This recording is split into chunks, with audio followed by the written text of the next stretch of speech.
Good day mga boss amo and welcome back sa ating YouTube channel.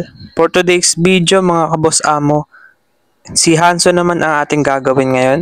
Magpapalit tayo ng throttle cable dito mga boss amo. Dahil sobrang tigas na ng kanyang silinyador, so nahihirapan na ako pag ginagamit ko. Sobrang nakakangalay sa kamay. Kung mapapansin nyo kasi, iba na rin yung aking throttle cable dito. Naka-quick throttle tayo na pang ibang motor. Hindi pala applicable to dito mga boss amo dahil sobrang tigas pa din ng kanyang throttle. Kaya magpapalit tayo ng stock. Pero hindi talaga siya original. Ito yung ating ipapalit.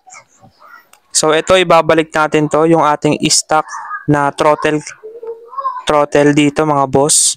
Tapos magpapalit na rin tayo ng handle grip para medyo masarap na sa kamay kapag nagmomotor tayo. Then ito naman yung ating ipapalit. Osaki nga pala yung brand. Nabili ko lang sa online. Kasi sobrang hirap maghanap ng original na pang Yamaha SA. So yun mga boss amo, palitan na agad natin to. Ang una natin gagawin dito is alisin muna natin yung ating handle grip. Yan. Kasi masakit na rin siya sa kamay. Tapos, alisin natin yung dalawang tornilyo dito mga boss. Phillips screw lang pala yung gamit ko dito. Bago ko pala ipagpatuloy ito mga boss amo, kung hindi ka pa pala naka-subscribe sa ating YouTube channel, please subscribe to my YouTube channel, then click mo na rin yung notification bell para updated ka lagi kapag mag-upload ako ng mga ganitong klaseng content. So yan mga boss amo, nabakalas ko na yung ating throttle dito. Hindi na po ito stock mga boss amo kasi universal yung kinabit ko dito. Akala ko kasi goods, pero hindi pala, matigas. Sobrang nakakangalay siya pag dinadrive. Ayan o, may mga strap ako na nilagay dito sa ilalim. Tanggalin lang natin yun mga boss amo. So yan. Tapos eto, naka-strap pa din to dito mga boss. Alisin lang natin yan gamit yung cutter natin. Yan kasi kung ano lang kasi ginawa ko dito, pinag-ubra ko lang siya. Kaya madami akong modification na ginawa dito. Pero ngayon ibabalik na natin sa dati. Tignan natin kung babalik yung dating lambot ng throttle. Kasi masarap gamitin yung Yamaha SA kapag sobrang lambot ng throttle guys.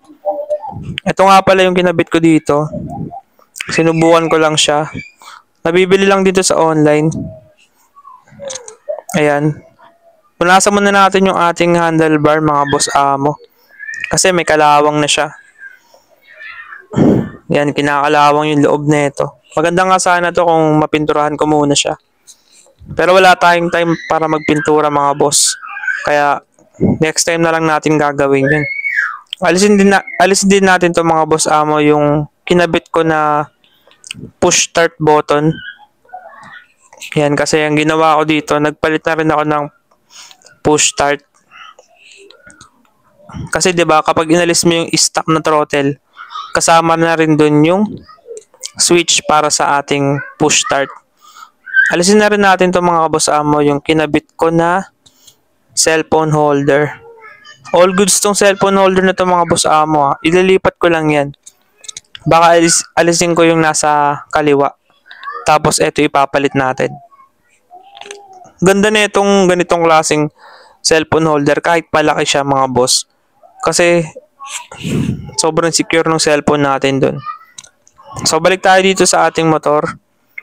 Ayan, ito nga pala yung stock na inalis ko dito. Yung stock na handle switch.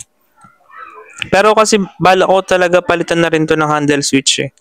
Meron kasi ako dito, yung may ilaw. Kaya lang hindi pa ako nagkaka-time. Pero pag tumuloy-tuloy yung ating pag-upload, baka in-next content na rin natin yun. Domino switch yun mga boss amo na may ilaw. So by the way, ito na pala yung ating throttle, yung plastic. Ibabalik natin to mga boss amo kasama yung handle switch na stock. Ayan, ganyan lang po kasimple magpalit. So applicable to guys sa mga Yamaha SA, sa mga naka-Yamaha SA dyan. Shoutout sa inyong lahat dyan. Mga subscriber ko na naka-Yamaha SA.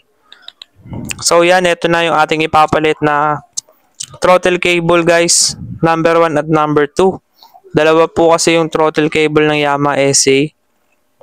Pareha siya sa mga ibang matic na motor.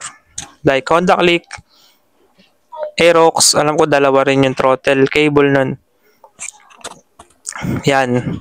So, Osaki yung brand. So, goods naman yan mga boss. Pero first time ko pa lang naman gagamit niyan.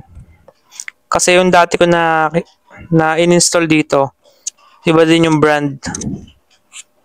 Kung hindi ako nagkakamali, Crayon ata yung pangalan nun. Yan guys. Dirinap ko na yung pangalan ng mga ginagamit kong mga products. So yan, ito. Ipepesto muna natin itong mga boss amo. Yan, pesto muna natin yung ating bagong throttle cable na i-install dito kay Hanso. Hanso pala guys yung pangalan nito ating motor. Baka kasi tanungin niyo kung sino Hanso. Yan guys. So medyo matagal na rin sa akin tong motor na to. Almost 3 years na rin to mga boss. Ngayon lang ulit natin pinapalitan ng mga parts. Sobrang tibay kasi nito guys. Kaya hindi talaga siya basta-basta nasisira. Mga ibang parts lang. Tulad nito yung throttle kasi sobrang tigas na nito. Hindi na rin naman stock yung dating throttle cable nito. Kasi nasira na rin siya. Gawa nga nung na-stock din. Yung kinuha ko kasi itong mga boss, hindi siya brand new, second hand lang. So, na-stock daw yun. Kaya yun, nasira din yung throttle cable nito. Tapos, eto na ngayon, ayusin ulit natin siya. Para ma-city drive natin siya mga boss. Update ko na lang kayo. So, abangan nyo yung mga upload natin. I-city ride natin to si Yamaha SA. So, yun, after ng aking kadaldalan guys, eto na, napesto ko na. So, eto na nga mga boss amo. Eto na, nakabit ko na yung ating stock na handle switch na pang right. Dito sa right handle switch niya, push button lang naman yung meron dito. Tsaka yung kill switch pala. Pero kasi yung sa akin mga kaboss amo, naka-disable na yung kill switch na ito. Di bali, push button na lang yung gumagana dito. Ayan. Ginamit ko pa nga yung dati yung kill switch ko na pang ilaw, na pang switch sa aking mini driving lights. Pero katagalan nasira lang din siya mga boss. So ito, ipwesto na natin yung mga throttle cable mga kaboss amo. Ganyan lang mga magpwesto niyan mga boss. Ipapalusot mo lang doon sa pinaka throttle. Tapos ipwesto mo dito. Ipasok mo doon sa pinaka throttle mga boss. Yan. Mamaya ipapakita ko sa inyo kapag na pwesto na natin yan. Yan. So pag naikabit nyo na yung mga cable mga kaboss amo, pwede nyo nang ikabit yung handle switch. Yan o. Papakita ko sa inyo yung pwesto mga kaboss amo. Okay. Ganyan lang ang pagpwesto sa mga throttle cable. Number 1 at number 2. Sundan nyo lang yan mga boss. Yung aking ginagawa. Tapos pwede nyo na to ikabit. So tornilyo na natin to mga kaboss amo para hindi na siya makalas. Yun o. Nakita pa yung face ko. So yan mga kaboss amo, ikabit lang natin yung dalawang tornilyo sa ilalim. Yan, sinisipat-sipat ko pa dyan mga boss amo para swak na swak. Yun, sana mga boss amo tuloy-tuloy na yung pag-upload natin dito. Yan, habang kinakabit ko yan, magkwentuhan muna tayo dito. Kasi medyo matagal na rin akong hindi nag-upload. Hindi ako masyadong nag-update dito sa YouTube. Ang dami na kasi ngayon guys na mga nauusong mga apps. Tinatry ko lang din naman yung mga ibang mga trending like FB, tapos yung black apps or ano. Alam nyo na yun guys. So ngayon, eto, kakaririn ulit natin to mga boss amo yung pag-YouTube natin. Okay, so napwesto na natin yung sa may bandang throttle cable. Dito naman tayo mga kaboss amo sa bandang baba. Yan, ganito naman yung aking pagkabit. Pakita ko sa inyo. Okay, so ipwesto nyo lang yung kable mga kaboss amo doon sa pinaka holder ng ating throttle cable. Yan, i-thread nyo dyan mga kaboss amo para hindi siya makalas. Para walang kawala yung ating cable. Share nyo na pala itong mga video, yung video natin na itong mga kaboss amo, lalo sa mga naka Yamaha SA. Sa sobrang tigas ng mga throttle dyan, huwag nyo lang tiisin yan mga kaboss amo. Palitan nyo lang ng cable yan. Panigurado ko lalambot agad yan. Huwag kayo magtiis sa matigas na throttle. Nakakangali kasi yun mga kaboss amo. Hindi natin ma-enjoy yung motor natin. So yan no, ganito lang magkabit ng throttle cable. Unahin nyo yung nasa baba. Tapos dito naman sa may taas. Medyo mahirap to kasi masikip. So after ko siya mapwesto mga kaboss amo, yan, ganyan na yung ating pwestuhan. I-thread nyo lang dito to mga kaboss amo para hindi rin siya kumalas. Yan. Okay, so i-thread nyo lang dyan. Medyo masikip kasi yung pwesto. Di ko kasi inalis yung side cover natin eh. Tinamad ako. Pero okay naman. Naano ko naman siya. Na pwesto ko naman siya ng maganda. Yan. So i-thread nyo lang maayos mga kaboss amo para hindi makalas kasi baka matanggal siya kapag nag-throttle tayo. Kasi pag nag-throttle tayo, yan, lumuluwag yan. You know, napakalambot ng mga kaboss amo. Okay, so after nyan, yan, install naman natin to mga kaboss amo, yung handle grip natin. Yan. So ano lang din to guys, napakamura lang din ang pagkakabili ko dito sa handle grip. Etong malaking butas pala sa may throttle. Yung maliit na butas naman, doon sa left side ng handlebar natin. Yan guys, para hindi kayo malito. Okay, so yan oh. Yung malaki yung butas, ito yung ipepesto natin dito sa ating throttle. Yan, maganda dito kasi meron na rin siyang bar end. So ang gagawin na lang natin dito mga kaboss amo, tips lang is higpitan natin to. Kasi mahirap kapag naka-install na tapos maluwag, minsan natatanggal pa yung bar end.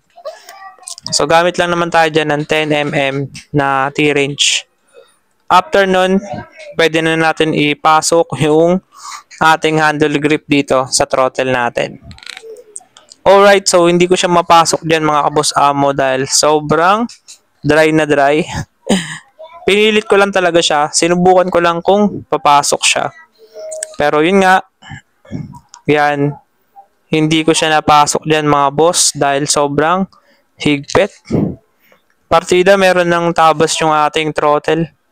Tinabasan ko na yan eh. Yan.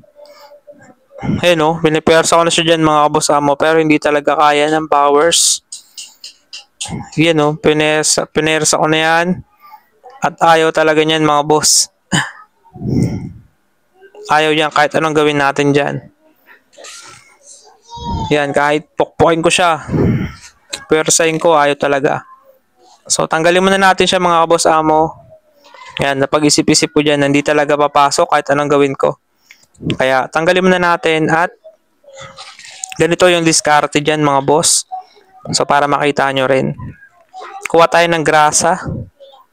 Para wag yung langis. Dati kasi langis yung ginagamit ko, pero wag na pala yung langis. Dahil minsan ang dulas talaga, minsan hindi mo siya matrottle kasi dumudulas. Ito kasi guys, kapag natuyo siya, malagkit. Kaya yan. Ito yung mas maganda, yung grasa. Para lang mapasok natin yung ating handle grip. Kasi pag natuyo naman yan, ano na yan, hindi na yan madulas. Makapit na yung ating handle grip. So yan guys, nilagyan ko lang din ng konti yung loob ng handle grip. Tapos ipasok na natin. Huwag masyadong madami mga kaboss amo. Konti lang. Yung ano lang, sapat lang para dumulas. So yan, dumulas na at yan, nasagad ko na mga boss. Alright, nasagad na natin yung ating handle grip dito sa bandang kanan. Okay, so goods na dyan. Dito naman tayo sa kaliwa mga boss amo. Yan. Ito, ang tigas na ito guys. Gamitin mo lahat ng puwersa mo dito. Sobrang hirap niyan tanggalin. Lalo pag na-stuck na yan ng matagal. Okay, so yan, gamitin natin ng 100% ng ating lakas. At yan mga boss amo, natanggal natin. Siyempre, lagyan na rin natin siya ng grasa para hindi tayo mahirapan sa pagkabit ng bagong handle grip. Yan. Pahipahiran mo lang mga boss, konti lang. Huwag masyadong dadamihan.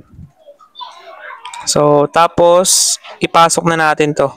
Huwag masyadong madami kasi pag masyadong madami, baka sobrang dulas naman. Nakakailang kaya kapag gumagalaw yung throttle, yung handle grip.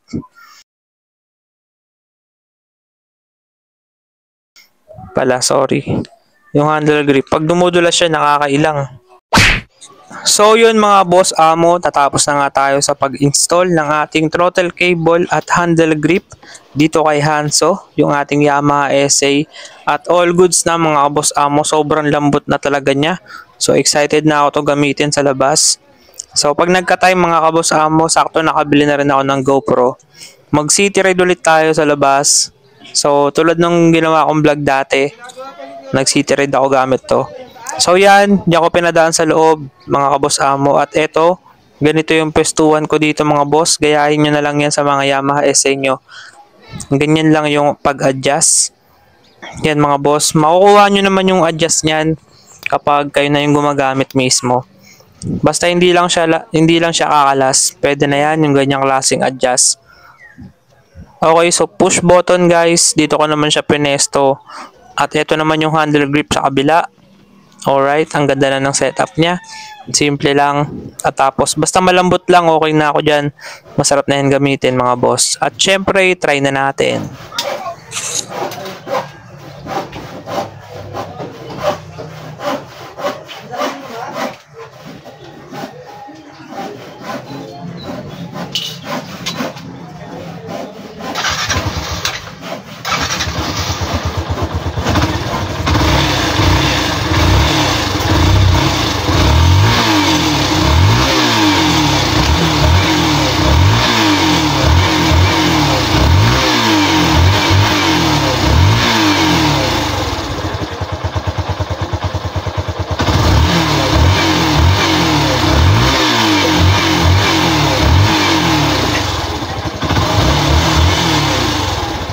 At yun mga boss amo, so sobrang satisfying tayo sa nagawa natin ngayon kay Hanso kasi naayos natin yung kanyang throttle. Sobrang lambot na niya guys. Pwede na siya igala ulit kasi nakaraan tinatamad ako dito. So yun mga boss amo, it's me, Nanpro Mechanic, at maraming salamat sa lahat ng tumapos ng video natin ngayong araw. Abangan nyo yung mga next upload natin dito sa ating YouTube channel.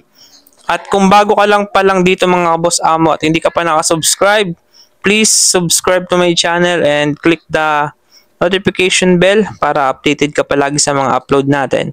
Meron din tayong FB, sana i-follow nyo rin ako dun mga boss. At sa ating Black app. Yan mga boss amo, hanggang dito na lang muna yung ating video at sana natuto kayo ng konti sa ating upload ngayon. So, pa-share na rin yung video natin mga boss amo. And see you sa next vlog.